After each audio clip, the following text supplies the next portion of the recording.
Artica atë bukrën kar, me fuqine kësaj zemre do të këndoj. Të dashur teleshikues, ja ku takuam në rubrikën Kombi Ynë. Historia e shpatës së Gjergj Kastriotit në Vjenë.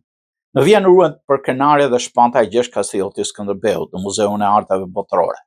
Me të drejtë Vjena tek shqiptarët është e shenjtë dhe një vend kontakti me identitetin kombëtar nga koha më e lavdishme në historinë e tij, koha e qendresës heroike. Për shqiptarët që vizitojnë Vjenën, dik takimi i parë i tyre është Muzeu i Shpatës së Gjergj Kastriotit.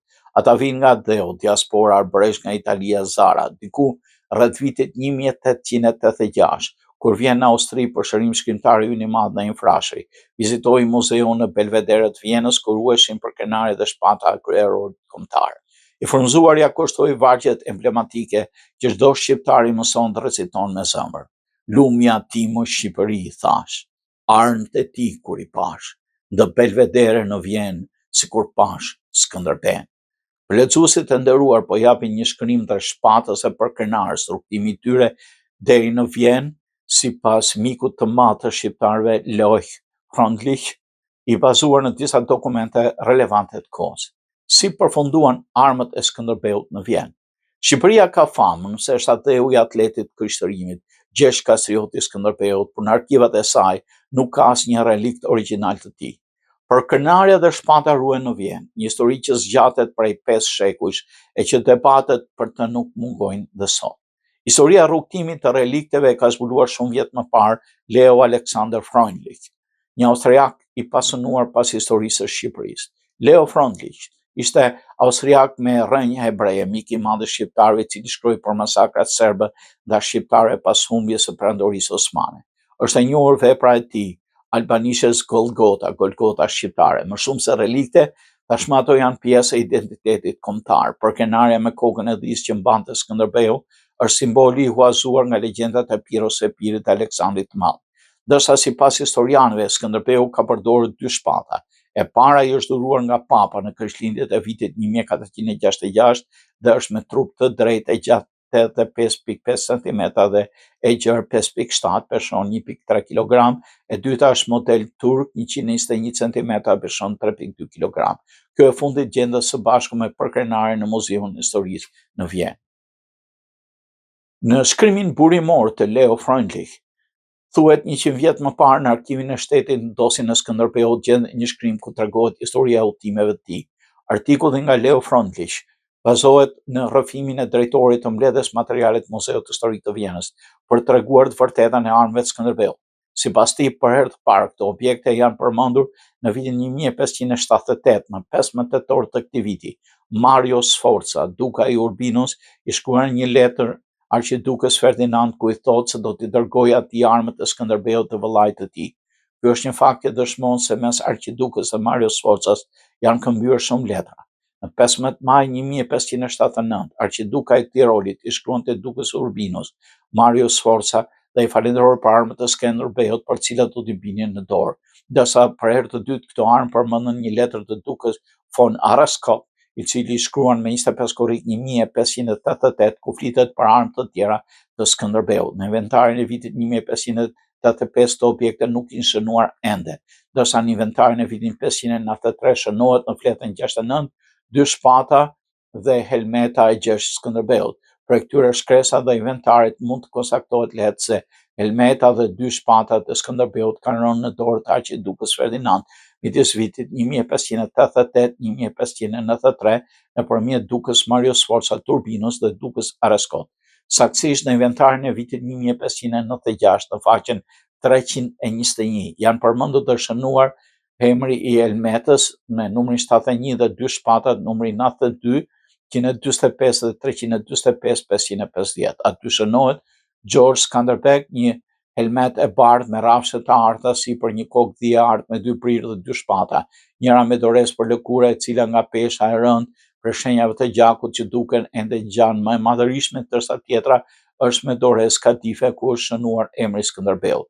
Në inventarin e pikturave të sekretarit privat të Schernwig në titulluar Armantarium Heroicum Në vitin 1161 ne shohim në tablon 16 Skënderbeun me helmetën e tij, objekti numër 71 dhe me shpatën 345, ku shkruar në një kornizë me ornamente të shumta arrin në këmbë Skënderbeu i veshur me një pallë të gjatë me astar lëkure mbërthyer në gjoks me shirita, me kokën dhe mjekën e gjatë kthyer nga krahu i majt ku duket profili. Në krahun e djathtë ai mban lart shpatën e zhveshur 345 dhe më poshtë në tokë afër këmbës të majt qëndron helmeta për krenarja. Në kokë mban një beret. Objektet që janë pikturuar në fotografi ngjajnë shumë atyre të originalit që ndodhet në Muzeun të Artit Historik të Vjenës, shqirçat se këto objekte njiheshin qysh në vitin 1601 si sendet Skënderbeut në një përshkrim të imët mbi dy shpata dhe mbi për krenar. Në sarmën e 25 për objektin 7127 ndodhet përkrenarja e shtrirë në një pedestal të ulët, e cila duhet të jetë prerë sipas stilit italian. Sipas përkrenarës si fiksuar mirë, janë kryet e dhis. Përkrenarja përbëhet prej dy pjesësh, një pjesë prej bakut dhe pjesa tjetër me një copë metali, buzët së cilit janë zbukuruar me ar. Syve të dhis mungojnë gurët, akoma duket vendi poshtë i cili jep kuptosh se brenda kanë qenë vendosur gurë. Në mesin e përkrenarës është vendosur një rreth prej bakri. Në këtë rreth janë shkruar me shkronja Imperatore Bete. Ky shkrim është shumë i vështirë për të kuptuar, domethënë deri tani janë deshifruar Jesus Nazarensis, principi amante regi Albane terrori Osmanu regi imperi Benediktat. Pesha e përkrenarës është 3000 gram. Kjo përkrenarë është unike, e vetme, e veçantë që gjendet në muze dhe i përket artit punimit metalit me stilin gotik të vonshëm. Përpara të gjithave, kjo përkrenarë nga pikpamja estetike është një vepër e mrekullueshme që i ka hije vetëm një burr i fuqishëm të fortë me vullnet të ekut. Shpata që ndodhet në sallën e 27 rafti 345 është e gjatë 88.5 cm dhe e gjerë 57 cm me dy te në formë të drejtë. Në vend të kthyer përmban disa shkronja latine. Për këtyre shkronjave lexohen këto fjalë: Heroi i Perëndis i Skanderbeg. Doreza është përbërë prej durit të mbështjellë me lëkurë. Pesha e kësaj shpate është 1300 gram. Shpata me dorezë është e veshur me lëkurë shagreni dhe ka nga anët e jashtme 4 arabeska të thella, 3 ripa për hieshim.